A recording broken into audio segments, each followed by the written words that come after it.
Kadir gecesine kavuşmuş şu ömrümüzü haram ve günah gecelerine döndürme ya Rabbi. Allah'ım ne olur bizi bağışla. Allah'ım ne olur bizi affet. Allah'ım ne olur bizi affet. Allah'ım Müslümanlara yardım eyle. Allah'ım müminlere yardım eyle. Sahipsiz kaldık ya Rabbi.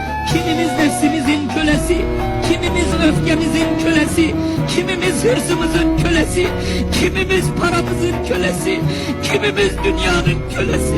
Maskara maymunlara döndük ya Rabbi. Ya Rabbi, Kadir gecesi olmayacaksa bu ne zaman olacak? Kadir gecesi düzelmeyecekse bizim hayatımız başka hangi gün düzelir? Bu gece bizi düzelt ya Rabbi. Bu gece bizi doğru yola ilet ya Rabbi.